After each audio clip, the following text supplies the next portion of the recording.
Welcome, welcome, welcome to Unity of Chicago South online spiritual community. And today is of course, our virtual book club live chat featuring Neville Goddard's talk, A Movement in God.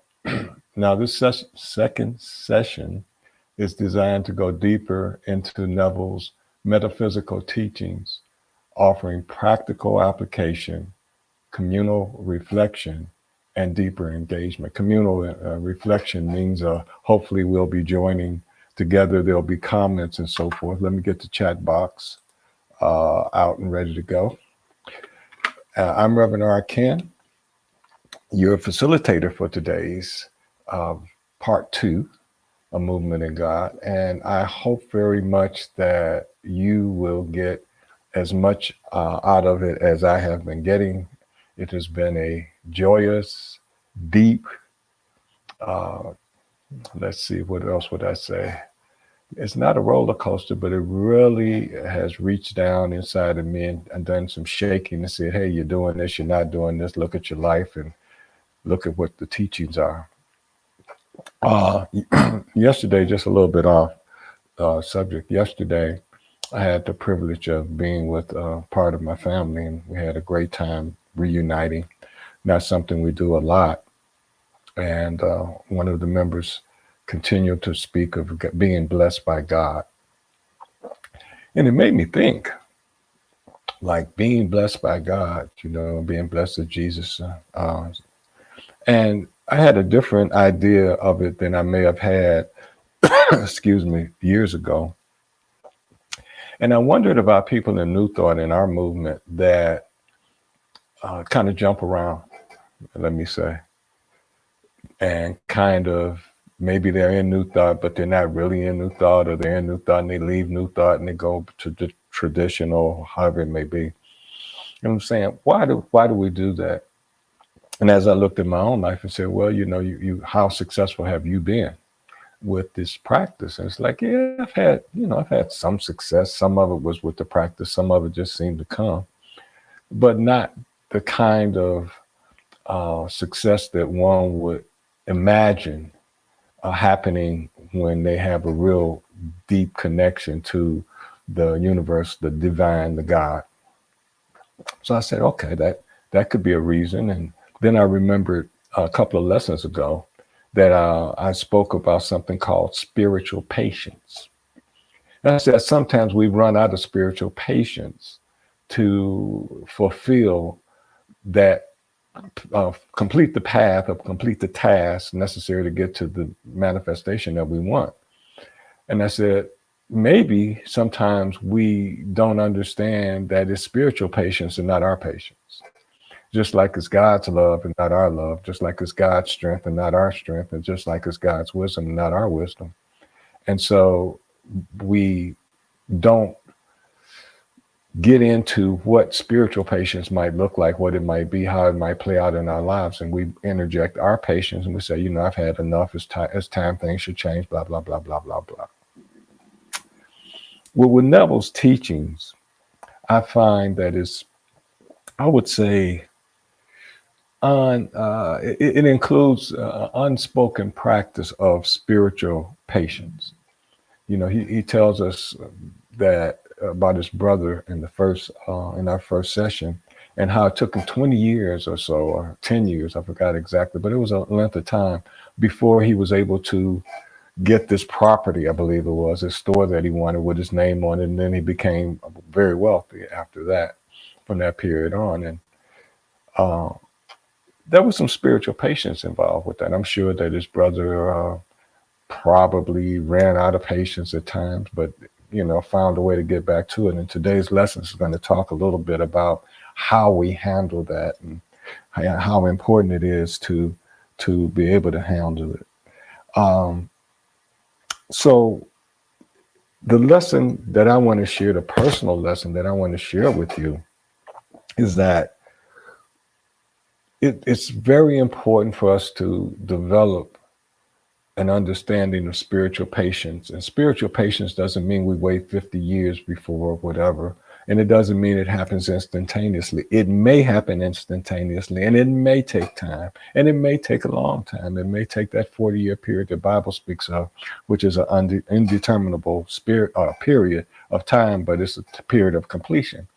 So if there was anything I would say that we could walk away with after this June of imagination, is that spiritual patience is so very, very important. And it's not something that's a word. What it really is that it is truly a practice. And it's a practice to develop. And my last thing about us in the New Thought movement, one of the things that we can do is that we have so many paths within the movement, there's so many paths within the movement, so many practices within the movement. I'm not saying there's a plethora, but there are enough that we can find a path within the movement to continue developing our spiritual self, continue developing our divinity, continue and develop that without leaving or without giving up the responsibility and trying to put it on God, Jesus, whoever. And finally, with that, this is probably one of the harder things. Some of the work that I've been doing, some of the studying I've been doing, I found that some of us in the movement are in the movement, but we're still looking for something outside of ourselves to do things. I'm not saying it's bad or good. It's not. It's just an observation. So if I find myself looking to the outside to solve something, then I'm creating a consciousness of separation. And there is no separation in omniness. You've heard me say this more than one time. We can't have omnipresence and then separation, because omnipresent means God's in me and I'm in God. So there's no separation there. But when we understand that it's that divinity within us that we're really connecting with, and that it plays out just like it's so many different looking people, different fingerprints and so forth. It plays out in different ways in our lives. And so it's still not something outside of us. It is still, we go through ourselves to get to the core, that spiritual core that we're in. And Neville does a good job of that. Enough of my, I don't know, commentary, so to speak. Let's get into today's lesson. Yeah, let's see, because we want to move it along. Again, a movement in God. And today, this is faithful occupation of that state that we want. Faithful occupation, and that requires spiritual patience. And hopefully we can have a lot of engagement today.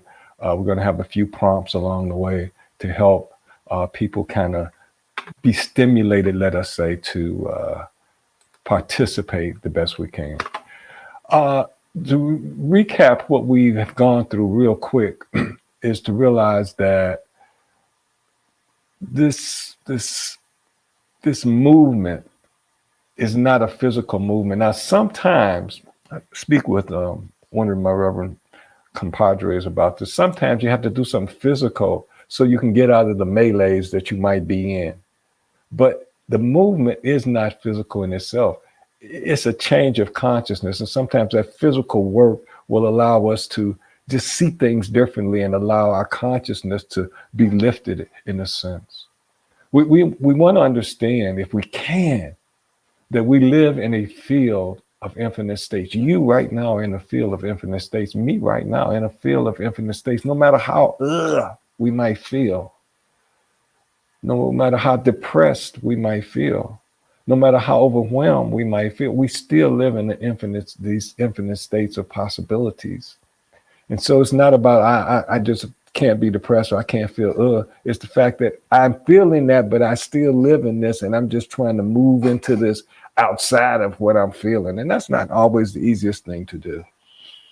And he reminds us, we have to assumption. I'm here, I'm in that joyous state, I'm in that prosperous state. I'm in that relationship state. I'm in that love state. And then we have to get the feeling of being there. So it's not just a thought. That work is like, even though I'm not there physically, how can I begin to feel like I'm there? What do I do to generate the feeling that goes with being in the state that I want to be in? He said, and that's your movement in God. Let's get started with a centering affirmation. Just calm yourself, be at ease just for a moment, and say to yourself quietly or out loud, depending on what your situation is, I assume my divine identity now. I assume my divine identity now. Let's just take a deep breath and remember that who we are, no matter what's going on, that is truly who we are. No matter what we believe, that is truly who we are. A divine spirit. Yes, yes, yes. Now, when we talk about Neville's core message, he tells us that we have to be persistent in assumed identity. Now, that's that patience that I spoke to you about earlier, that spiritual patience. Persistent in assumed identity, whatever that I am rich, I am prosperous, I am healthy, I am totally enjoy, I am in my new position, I'm in my new home, whatever it is, it's going to be, I'm going to speak for myself. There are going to be challenges saying, look at what's going on in your life. Feel what's going on in your life. You say, yes, I do. And he said, when that happens, we have to understand that it's the assumption of where we want to be that is important. It's not fighting. It's not fighting that what we're feeling at that moment, but it's understanding that we have so many possibilities, infinite possibilities, that we want to get into one of those possibilities and begin to feel that. We're not fighting this, we're not going to fight that, but we're going to say, how would I feel if I was there?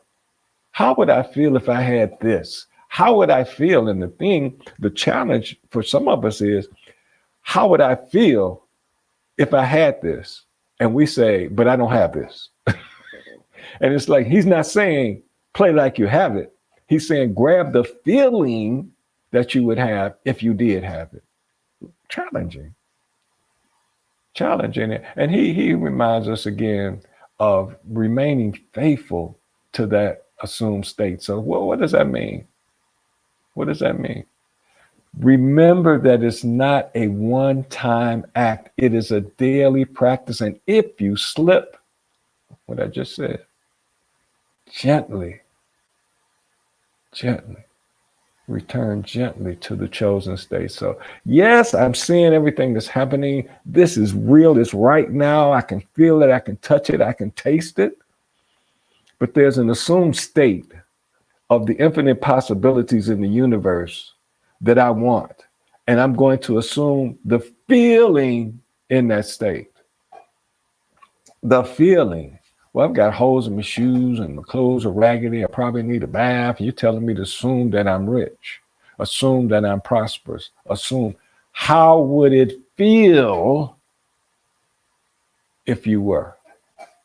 The difference, it's not subtle either. It's how would you feel if you were there? We're not saying you're there physically. How would you feel if you were there? And that's the feeling we want to keep coming back to, because that's the chosen state. And we want to gently just bring ourselves back. And you may be able to understand. If I'm trying to get back to my assumed state, the state that I choose, that one of those infinite possibilities, I really don't have a lot of time to beat myself up, be upset with myself because I'm not there, because I'm mad, angry, depressed, sad, feeling sorry, whatever it may be. I don't have time to beat myself up. I can identify with, yes, I am that. Now, let me take a moment and assume the state I want to be in. Let me take a breather and assume the state I want to be in. I want to grab that feeling of being in that state. He's Neville's challenging, but you can see if you just get deep into it, you can see how effective it can be if you're able to pull it off. Remember, the state to which you most constantly return continues to be your dwelling place. So I got into that state and I felt being prosperous. I felt being healthy. I felt being loved. I felt the joy. And now I'm back into this state. See, it doesn't work. How many times did I say this over the past couple of weeks? It doesn't work. It doesn't work because I'm doing the wrong thing. I identify a feeling in the infinite possibility with a material presence in my current situation. What does that mean? Well, my current situation has me, whatever, without, lack, needy, wanting. And that's a fact in this moment. But I don't have to feel that way. Someone once told me, said, we may be without right now. We might be without money, but don't ever say we're broke. We're never broke. Don't ever say we're poor. We're never poor. We may be without in this moment, but we're not poor. We're not going to grab that consciousness. And we're going to start focusing on what is it we want and how would we do it. That's a physical movement, but it also lifts consciousness too. But if I keep coming back to, I keep trying to feel better, but I don't feel better that's because what? That's my dwelling place, and I keep grabbing that feeling.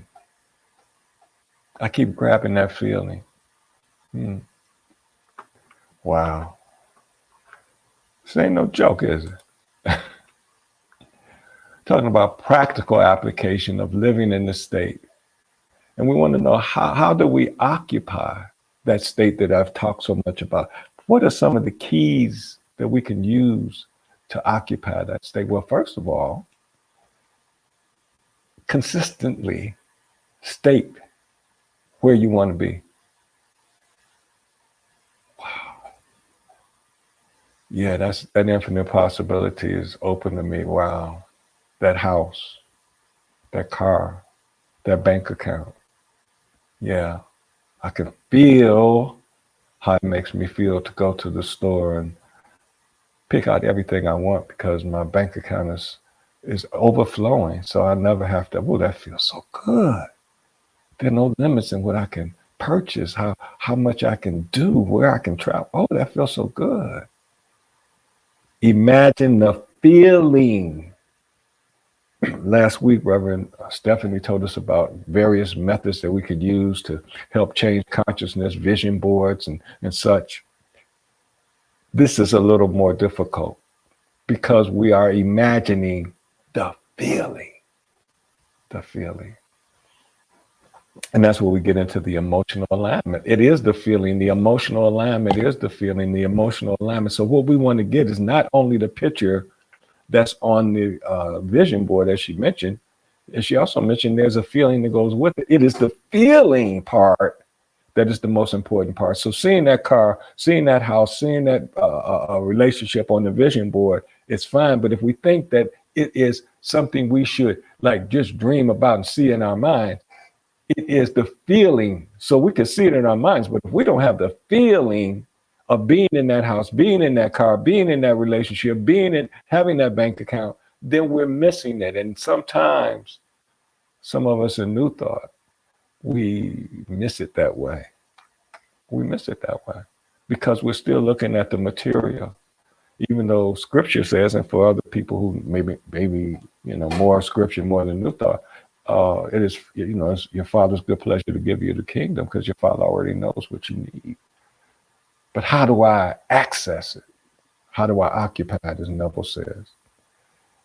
Then you have to start with some consistency in speaking from that state. How do we do that? Did I just mention What did the person say? Say, never talk about we're poor. Now, we may be without right now, but we're going to work to be with. We don't talk about that poor. So the language is so important because the language creates a feeling. We're so poor. There's a feeling that comes with that just pulls at us. But if I say, wow, I'm so prosperous, now I've spoken, but now do I feel it? And what is it going to take for me to feel what I just said? You see? So it's not just I deny, I affirm. He said, nah, get the feeling. Now, affirmation is cool, but you got to have a feeling underneath it supporting it. And then, as we talked about before, the habitual returning, because we want to create that memory of, being in that space and being in that house, having that bank account. So we want to continue to build it up to a habits where whenever we think about woe is me, whatever level, whatever it might be, that immediately we say, oh yeah, that infinite possibility, that bank account is full. Whoa, that feels so much better than this. But it takes some work. Now, when someone says imagination or dreaming, you say, it shouldn't take a lot of work, but this is a tremendous amount of work, but the payout is so awesome, huh? Now I would ask you a question. You can put it in the chat if you would. Of those four, which one do you find the most challenging? Of those four, which one do you find the most challenging? Huh? Let's go back. I'll give it to you again. Of those four, the mental rehearsal, using your imagination, the emotional alignment, the feeling, the language, or the ability to return on a regular basis. Why don't you put that in the chat? Pop it in the chat. Okay. Now we want to talk about the, it's called the law of reversibility. This is a Neville concept. And what he says is that if imagining creates reality, then entering the feeling of a result must bring about the cause. I don't want to leave here until we really, really allow this statement to infiltrate our minds. If imagination creates reality, dream board, then entering the feeling of the result of the imagination brings about the cause. Again, emphasizing the importance of feeling. And think about it. Just came. The reason that I'm in my stuff, and I'm not speaking to anyone out there, I'm speaking of myself, I'm speaking of observations. The reason I'm in my stuff is because I'm holding on to the feeling of being in my stuff. And you'll say to me, you can't be holding on to negativity. It's like it is hanging there. It is hanging there. And I'm waiting for something good to happen so I can let go of the negativity. I'm creating a spiral kind of situation because I'm waiting for something, but I won't change the feeling because I'm afraid. I'm talking about me now. I'm talking about the Reverend. Because I'm afraid that if I change the feeling, I might be disappointed. So even though I speak of changing the feeling or changing the situation, I'm chained to this feeling because it's comfortable, because it's familiar, because whatever the reason.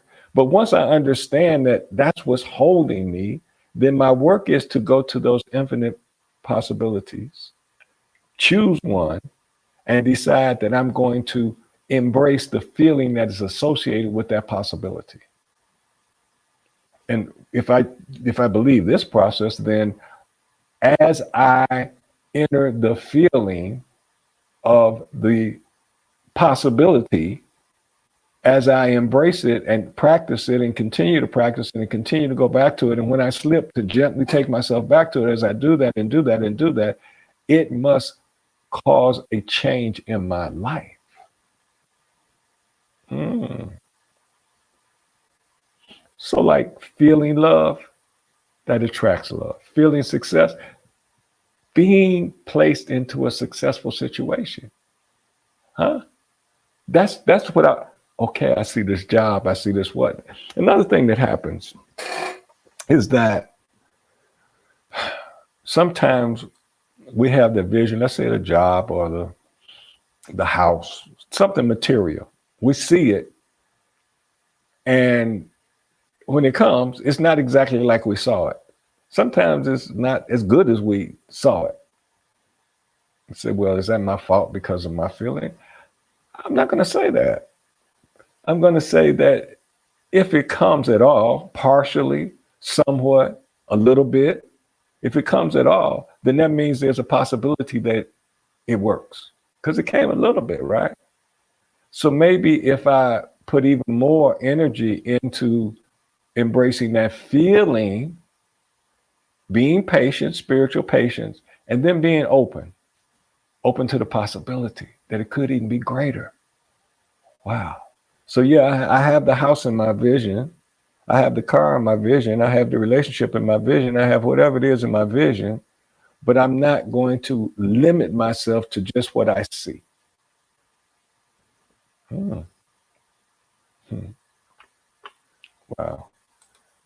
You can understand why I say this is something that's so doable, but it is so challenging. But it's a different dynamic.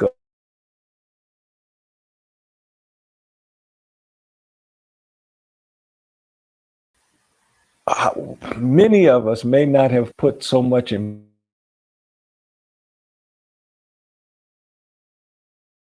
I think what Neville's doing here and what he did with the lesson that we did in May is that he pulls the feeling out and says, let the feeling almost stand alone. Let it stand alone. And if you let it stand alone and you hold it and you practice it and you revisit it and you repeat it and you that the feeling will generate itself into manifestation. Hmm. Hmm.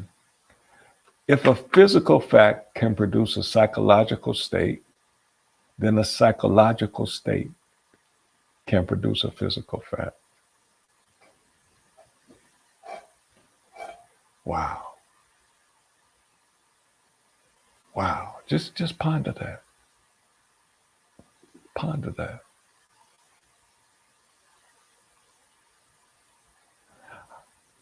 I can I was an athlete and I damaged my foot and I no longer can participate physical. What do I do with my life? I've been an athlete all my life. I'm lost. I have nothing to give, right? Psychological state. I'm a spiritual being. There's so many potential things I could do. My possibilities are infinite. What is wrong with me? Let me get busy to see what it is and begin working toward it. Physical fact. So before we throw it out, let's just break it down and make it a little simpler. Make it something we can look at and say, I see that. I know somebody like that was down, and then they say, I'm not going to stay down, and they're not down anymore, or whatever. And this is not, again, another conversation. This is not a doctor for sure. Continually work on the feeling. And I'm glad you said the word doctor. It's not something that we're told. I guess that's the most frustrating part to me is that even going through the classes and going through the training and going through and it's talked about. I remember the feeling and the thought coming together, and that's a marriage, and you have whatever it is. And I'm not putting that down. I'm saying, okay, that's cool. It does. You do need to do the feeling and the thought, and that's a good combination. I shouldn't say you need to. That's a good combination. But let me tell you, baby, it's that feeling. That's that feeling when you wake up in the morning and say, my bank account is as low as it was yesterday, and I've got to feel prosperous. My car is on flats, and I've got to feel like it's all good, but not in some kind of unrealistic way. There is a possibility that all this can change in a moment's notice. I understand that. And I choose to live in the feeling that this can change for my better and for my good. And it's probably some good in here if I just let myself feel the good of the possibility, as opposed to stay in the feeling of this factual situation. Facts change. That's one of the things we do say. Facts change. Truth does not. Facts change. Truth does not. Now, when we talk about a guided meditation, we're talking here how you take yourself into a guided meditation to help yourself move out of this factual existence in this moment and into the possibilities. Even though you're going through your daily work and the possibilities are here and the facts are here, you don't want to stay here, right? So since you don't want to stay here, you have to take your feelings and project them where you want them to be. It doesn't mean that you're not here anymore. You're not here. He talks about, we're not talking about a physical movement. We're talking about a movement in consciousness. So in consciousness, I'm moving up here, but I have to take my feelings to get my consciousness up here. It's not just my thinking. I can't just think a good thought. That's not going to get it. And I can think a good thought and I can have the feeling of a good thought. But when I recognize it's the feeling of the good thought that is the energy to move the thought into reality. It is the energy. So I'm focused on the energy. It's like being in a theoretical situation where there's all this theory going around and the professors are talking and so forth, this highbrow stuff. That's the thought. And somebody walks in the door and says, let's get this party started. And all of a sudden, everybody's rocking. That's the feeling. That's the energy. That changes things, you see? Visualize that home state that you want to be in. Feel it deeply. Assume it in that moment, no matter what's going on. Assume it in that moment. In that now. And use that law of reversibility to anchor the feeling. Use that law of reversibility. Where the feeling creates the reality, right? The feeling creates the reality. The feeling creates the manifestation, right? I tell you. This is another one I'm going to ask if you would put it in the chat if you're paying attention. What is the one state you are ready to occupy consistently, starting right now? If you like, share it in the chat. What is the one state that you are ready to do right now? Right now. What is that state? Some would say, oh, my health. Some would say, oh, my prosperity. Some would say, oh, my relationship. Some would say my job. Some would say my income. Some would, they're different things. But whatever it is, just one state, not a lot, just one. What's one state are you ready to be in right now? Right now. Are you willing to jump? If you don't put it in the chat, that's fine. Put it down on a piece of paper for yourself. Put it down on your phone for yourself. Put it down for yourself. Practice this stuff. I'm speaking from my heart. Okay. Speaking from my heart. I'm sharing with you lessons that I'm getting as I go through this to share with you. I'm not here to tell you, oh, wow, it's flawless. Oh, yeah. No, man. No, ladies. No. I'm saying that it is a challenge, but what is so beautiful about the whole thing, so very beautiful, is the fact that it's doable. And that's the one thing that keeps me going through the slides and the slips and the breaks and the falls. It's still doable.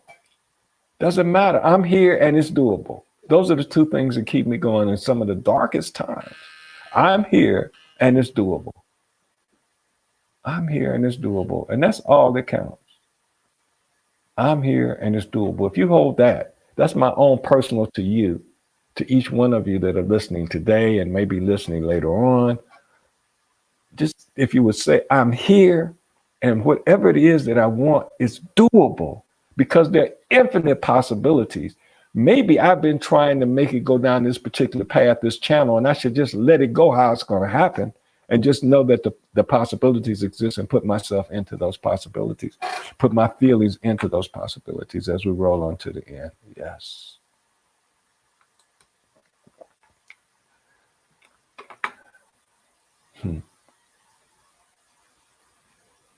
You are always moving. I am always, we are always moving. Even when we stand still, even when we're stagnated in thought and feeling, we are moving in God.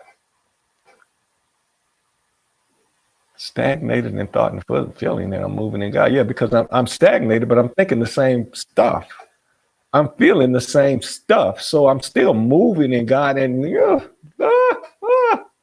guess what? I continue to create the situation that I keep feeling and thinking about. I keep promoting it. I keep projecting, as he said in lesson 1, I keep pushing out of myself this pain and trouble into my life experience. I keep pushing it because I'm moving in the creative power that is God, the imagination that is God, and therefore it has to create. And there are those that say, I know I've said it, but I tried. I was thinking good thoughts. I was doing good stuff. I tried. It just didn't work. And as I opened up and said, some people leave New Thought, or some people go from New Thought into the Orthodox, and some people that are in New Thought are still holding on to something outside of themselves. They can call it God, whatever they want to call it, doing things. But the teachings are that it is through us that it happens. It is through us that it happens. It is through us that it happens. And one of my personal teachings is God is neutral. The divine is neutral. If I want negative, crazy stuff in my life, I can have it. I have the power to create it in my life. It's not God, it's me. I can do it. It doesn't matter whether I'm consciously doing it or unconsciously doing it. That makes no difference.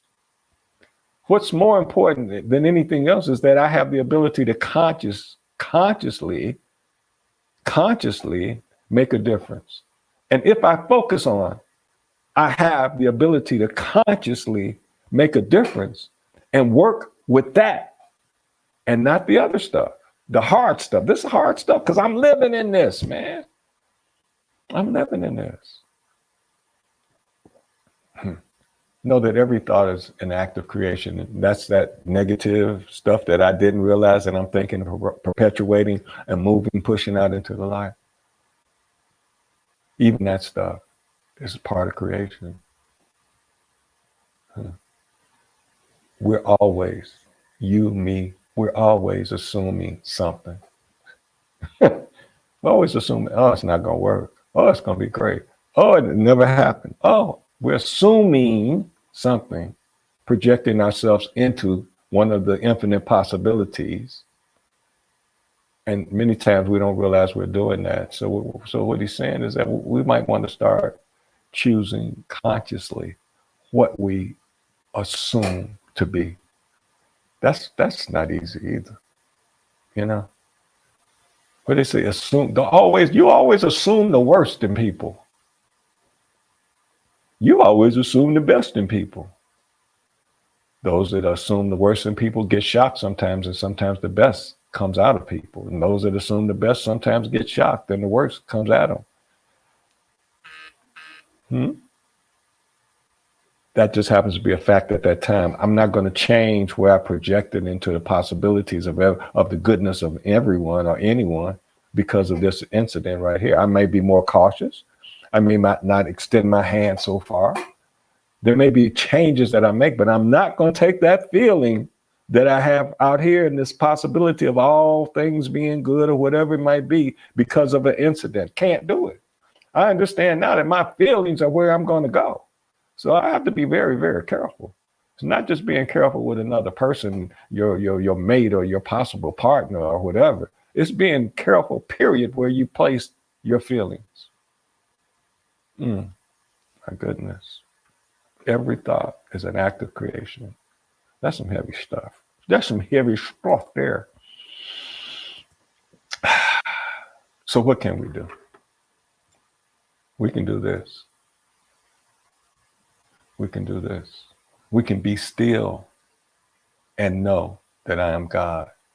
And know that what that means is that be still and know that your awareness is God. Your awareness is the creative process he's telling us. God is that imagination, creative process according to him, what he's telling us. So that's the God for us. Oh man. That feeling is the God for us. You say that feeling, yeah, and being aware of it. See, I'm aware that I'm thinking thoughts of prosperity. I'm aware that I'm thinking thoughts of success. I'm aware that I'm thinking thoughts of whatever it may be. I want to be aware that in the midst of this stuff over here, you thinking that stuff over there, you crazy, man. I'm aware that I'm thinking, and I'm going to keep on thinking them. And I'm going to leave you with this. We're almost at the end. Think about a person in prison. And I use this example a bit. They're confined. They're being told what to do, when to do it, how to do it. And yet, there are those that come out of prison changed. How did they do it? They projected themselves beyond where they were with their feelings and their thoughts. So us walking around free to whatever degree we are or can be, are we any less potent than a person that's incarcerated, either in jail or incarcerated in a mental bind that they were raised a certain way and they had to break out? Reverend Dr. Stephanie is one of those people who was raised and had to break out. It's possible. But it takes more than the thought. It takes the feeling. And we might want to start learning to lead with the feeling. To lead with the feeling. To start planting the feeling into the possibility that we want to manifest. And we want to, as Neville says, that we want to occupy. I'm just saying. Just saying. Wow.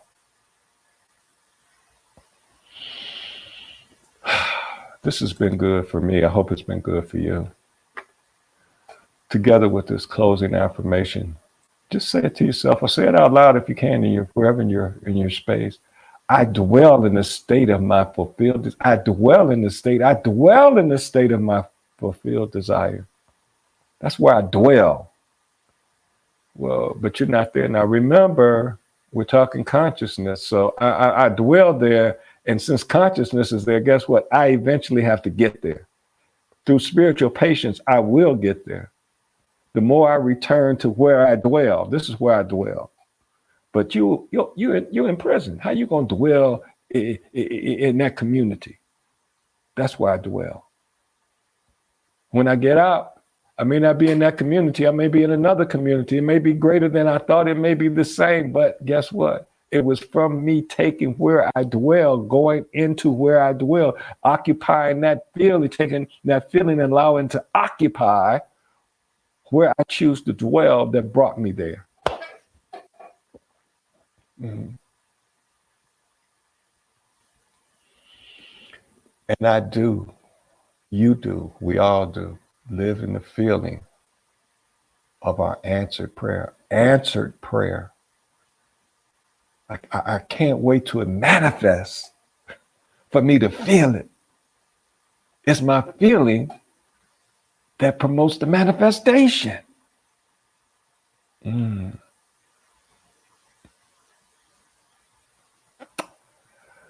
Oh, Father, Mother God, just thank you so much for sharing this divine wisdom from ancient wisdom. For some, so ancient, way before they were born, back in the 50s or 60s. I think it was in 60. But sharing this, making it possible that we could share this powerful material, this life-changing, life-altering material, presenting it so if we choose, we can make a difference in our life, no matter where we've been. And for all those that are tuning in or will tune in, I thank you. I thank you. And I encourage each and every one of us, if you're watching today or if you watch later on, I encourage you, practice this stuff. It's hard. Don't get me wrong. The challenge is serious, but it's doable. I'm here and it's doable. I'm here and it's doable. Okay.